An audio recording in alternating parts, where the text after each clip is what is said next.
नमस्कार मित्रों, जय श्री कृष्ण। आप सबका वैदिक प्रेडिक्ट चैनल में स्वागत है। 20 नवंबर को एक बहुत ही बड़ा परिवर्तन होने जा रहा है। वो है ग्रह गुरु का, जिसे हम जुपिटर भी कहते हैं। जुपिटर 20 नवंबर को मकर राशि में एंटर हो रहे हैं।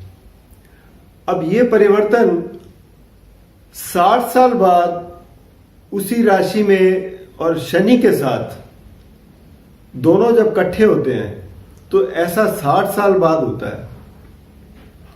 वैसे तो हर 12 साल बाद ये मकर राशि में आते हैं। अब सबसे पहले देखते हैं कि गुरु हमारे जीवन में क्या महत्व रखता है। गुरु हम जैसे कहते हैं ना, शिक्षक है, सौम्य है, हमारा ज्ञान है और एक केयरिंग जैसे होता है ना, एटीट्यूड वाले, जो हमें हमेशा ब्लेसिंग देते हैं। इसे गंगा जल भी कहते हैं कि जहां भी गुरु का हमें आशीर्वाद मिल जाए तो ये बहुत बड़ी बात होती है। साथ ही में जो इसके गुण हैं वो ये कि गुरु फैलाव का ग्रह है, किसी भी चीज को काफी बढ़ा देता है। जैसे आपका जिस घर में भी बैठा हो, उस घर के जो भी गुण होंगे उसको काफी आगे बढ़ाता है ये। साथ में ये धन का कारक भी है, किस्मत का कारक भी है, बच्चों का कारक भी है। तो जहां गुरु की इतनी बड़ी महत्व है हमारे जीवन में, वहां इसका परिवर्तन भी हमारे लिए बहुत मायने रखता है। अब गुरु जो है वो आशावादी ग्रह है। जीवन में हमारे हमेशा खुशियों को भी बढ़ावा देता है, धन की वृद्धि करता है और घर परिवार में भी ये अच्छे देता है। हालांकि अलग अलग राशि पे अलग अलग प्रभाव रहते हैं इसके, बट फिर भी अब जब ये मकर राशि में जा रहा है, मकर राशि, क्योंकि उसका मकर राशि का अपना जो स्वभाव है वो ये है कि ये पेसिमिस्ट है, शनि की राशि है, भूतत्व है ये, मतलब जमीन से आपको जोड़ता है। जमीनी जो आपके जो वो आपको दिखाता है कि जमीनी क्या है, असलियत क्या है, उससे आपको वाकिफ कराता है। तो इस तरीके की जब सामने आती हैं स्थितियां, तो गुरु यहां पर उतनी अच्छी स्थिति में नहीं गिना जाता, इसलिए इसको कहते हैं कि ये अपनी नीच राशि में है। अब हर राशि के लिए गुरु का प्रभाव, क्योंकि कईयों के लिए वैसे तो गुरु सभी के लिए अच्छा माना जाता है क्योंकि सौम्य ग्रह है और नेचुरल एक अच्छा ग्रह माना जाता है, लेकिन फिर भी अपनी अपनी राशि के हिसाब से अलग अलग प्रभाव देता है। अब यहां पर ये शनि के साथ भी है, तो शनि के साथ बैठ के नीच भंग तो जरूर करता है, लेकिन सभी राशियों को वैसा फलित नहीं होगा जैसा कि होना चाहिए। तो आइए देखते हैं 12 राशियों पर गुरु के इस गोचर का, जो कि तकरीबन 1 साल रहने वाला है, उस पर कैसा असर रहेगा। और साथ में हम ये भी देखेंगे कि ये पूरा साल नहीं होगा, क्योंकि ये 5 अप्रैल को गुरु वक्री दृष्टि से वक्री हो जाएगा 14 सितंबर तक, और बीच में ये 3 महीने तक कुंभ राशि में भी जाएगा। कुंभ राशि में गुरु जो है वो 3 महीने वहां ये वो अपने आप को बहुत ही फ्री महसूस करते हैं। वहां अपनी जो भी इच्छा के हिसाब से अपने जो क्रिएटिविटी है, जो उसके गुण हैं, उसको जाहिर कर सकते हैं। तो फिर भी 12 राशियों पर आइए असर देखते हैं क्या होगा। सबसे पहले लेंगे मेष राशि।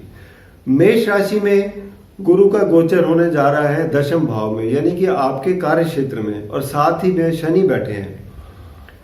अब शनि एक तो कर्मठ है, बहुत मेहनत करवाते हैं आपको, क्योंकि भूतत्व राशि है और आपको जमीनी हकीकत से भी आपको ज्ञान दिलाते हैं कि असलियत क्या है। और यहाँ गुरु होते हुए भी आपको अपने कार्य करने की शैली में बदलाव करने की जरूरत पड़ेगी। फोकस अधिक रखना पड़ेगा आपको कामयाबी पाने के लिए। तो इस तरीके के परिणाम आपको मिलेंगे मेष राशि वालों को। बात करें अब वृषभ राशि की। वृषभ राशि में के लिए ये गुरु जो है ये 9वें भाव में आ रहे हैं। हालांकि वृषभ राशि के लिए ये फंक्शनल मैलेफिक भी हैं, क्योंकि वहां पर ये 8म और एकादश भाव के स्वामी होने के कारण इनको अच्छा ग्रह नहीं गिना जाता वृषभ राशि वालों के लिए। इसलिए ये भाग्य स्थान में बैठ के हालांकि आपके भाग्य को मजबूती तो देंगे, लेकिन फिर भी काम जो है आपके थोड़ा सा विलंब से होंगे, देरी से होंगे। तो इस तरीके का प्रभाव आपको मिलेगा। अब मिथुन राशि के लिए देखें तो मिथुन राशि के लिए ये 2 भावों के स्वामी हैं। एक तो 7वां भाव जहां धनु राशि है, आपके रिश्तों के बारे में, आपके व्यवसाय के बारे में यहां पर विचार किया जाता है। दूसरा है 10वां भाव। 10वां भाव आपके फिर कैरियर से संबंध करता है, यहां पे मीन राशि है। तो जब और साथ ही में क्योंकि गुरु यहां पर केंद्र अधिपति दोष भी आ जाता है और यहां ये 8वें भाव में जा रहे हैं, तो आपको धन के मामले में खासकर आपको अधिक ध्यान रखना पड़ेगा। पार्टनरशिप में जा रहे हैं तो वहां भी अगर कोई डॉक्यूमेंट साइन करने हैं, इसका भी आपको ध्यान रखना चाहिए। तो कुल मिलाकर देखा जाए मिथुन राशि वालों के लिए थोड़ा सतर्क होकर चलेंगे अपने कार्यों में, तो आपको अच्छी सामान्य स्थिति मिलेगी। कर्क राशि वालों के लिए बात करें तो कर्क राशि वालों के लिए ये 6ठे और 9वें भाव के स्वामी हैं। 6ठा भाव क्या होता है कि एक तो नौकरी का भी है, दूसरा आपको ध्यान देने की जरूरत है अपने रिश्तों पे। आप पीछे काफी देर से अपने रिश्तों में कुछ ऐसा महसूस करते आ रहे हैं जहां पर आपको थोड़ा असमंजस या असंतोषजनक स्थिति मिलती आई है। तो अब यहाँ पे गुरु 6ठे भाव में आने से आपको थोड़ी मजबूती मिलेगी। तो कर्क राशि वालों के लिए आप अगर अपने रिश्तों पर ज्यादा ध्यान देंगे तो आप आगे बढ़ पाएंगे। तो कुल मिलाकर आपकी स्थिति यहाँ पर, क्योंकि 9वें भाव के भी स्वामी हैं, आपके जो भाग्य स्थान है उसको भी मजबूती देंगे, तो यहाँ पर अच्छी स्थिति पैदा होगी। सिंह राशि वालों के लिए देखें तो सिंह राशि वालों के लिए ये हैं 5म और 8वें भाव के स्वामी। 5म भाव जो कि आपके बच्चों से संबंध रखता है, आपकी सोच का कारक है। और 8वें भाव से क्या होता है, यहाँ जो लोग रिसर्च में हैं, जो लोग इंश्योरेंस सेक्टर में हैं, उनको तो फायदा मिलेगा। तो ये आ रहे हैं मकर राशि में, यानी कि 6ठे भाव में। तो 6ठे भाव में गुरु आपको कार्य करने की क्षमता भी आपकी बढ़ाएंगे, आप बहुत मुस्तैदी से काम कर पाएंगे। तो आपके लिए ये स्थिति कुछ सामान्य सी ही रहेगी, कोई चिंता करने की बात नहीं है। कन्या राशि वालों के लिए ये 4थे और 7वें भाव के स्वामी हैं और ये आ रहे हैं आपके 5म भाव में। शनि के साथ बैठेंगे, बच्चों का भाव है, तो आपके बच्चों के लिए ये स्मरण शक्ति का काफी अच्छी करेंगे, क्योंकि पंचम भाव काफी विद्यार्थियों के लिए अच्छा रहता है। जो लोग पढ़ाई कर रहे हैं उनके लिए बहुत अच्छा है। साथ ही में आपके मेहनत भी करवाएंगे, और यहां से ये नवम भाव को भी देखते हैं और आपके लग्न को भी देखते हैं। तो कुल मिलाकर यहां भी कन्या राशि वालों के लिए स्थिति ठीक है, कोई दिक्कत की बात नहीं है। तुला राशि वालों की बात करें तो ये तीसरे और छठे भाव के स्वामी हैं, और ये आ जाएंगे चौथे घर में। आप लोगों को ध्यान देने की जरूरत है अपने परिवार के रिश्तों के बारे में। आपको अपने जो कम्युनिकेशन स्किल्स हैं उनको इम्प्रूव करने की जरूरत है। और अगर आपके कोई कार्य क्षेत्र में या कहीं भी आपके कोई ऐसे लोग हैं जो आपसे मित्रता में अच्छे नहीं है या आपको कोई नुकसान पहुंचाना चाहते हैं, उनसे भी आपको बच के चलना पड़ेगा। तो इस तरीके की स्थिति दर्शाते हैं। लेकिन केंद्र में है, शनि के साथ है, नीच भंग हो रहा है, तो आपको कोई घबराने की जरूरत नहीं है। आपको कोई बहुत ज्यादा नुकसान वाली स्थिति भी नहीं है। अब बात करेंगे वृश्चिक राशि की। वृश्चिक राशि वालों के लिए ये दूसरे और पंचम भाव के स्वामी हैं और तीसरे भाव में आ रहे हैं। तो यहाँ तीसरे भाव में बैठ के शनि के साथ आपकी जो कम्युनिकेशन स्किल्स हैं उसमें बढ़ावा दे रहे हैं। आपको धन में आपकी वृद्धि करेंगे। साथ ही में अगर आपकी छोटी यात्राएं हैं तो उसमें आपके खर्चे भी बढ़ाएंगे। तो कुल मिलाकर स्थिति यहाँ भी वृश्चिक राशि के वालों के लिए ठीक रहने वाली है। अब बात करें धनु राशि की, तो धनु राशि के स्वामी हैं गुरु, और ये आपके दूसरे धन भाव में आ रहे हैं। यहाँ स्थिति बहुत अच्छी है, धन में वृद्धि हो रही है आपके। साथ ही में चौथे भाव के भी स्वामी हैं, तो आपको प्रॉपर्टी से भी लाभ हो सकता है, क्योंकि धन की स्थिति आपकी अच्छी कर रहे हैं, तो प्रॉपर्टी से भी आपको कोई धन में लाभ मिल सकता है। तो धनु राशि वालों के लिए बहुत अच्छा समय जाएगा जब तक ये रहेंगे। अब बात करें मकर राशि वालों के लिए, तो मकर राशि तो यहाँ पर राशि केंद्री है।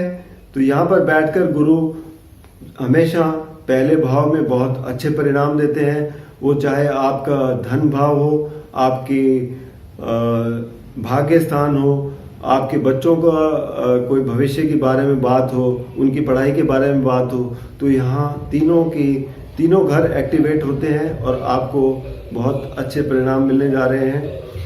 कुंभ राशि वालों के लिए देखें तो ये आपके आय भाव और धन भाव दोनों के स्वामी हैं, और ये आ जाएंगे आपके 12वें घर में। तो अब यहाँ स्थिति कुछ ऐसी है कि आय और धन दोनों आ रहे हैं, लेकिन साथ ही में खर्चे आपके बढ़ रहे हैं। तो आपको स्थिति को संतुलन करने की जरूरत है। कुल मिलाकर अगर आप इस बात का ध्यान रखें, जो लोग खासकर कोई बाहर से जैसे कि विदेशों से संबंध रखते हैं, व्यापार में कोई कार्य करते हैं, उनको लाभ अधिक होगा। तो ये कुंभ राशि वालों के लिए कुछ मिले जुले परिणाम रहेंगे।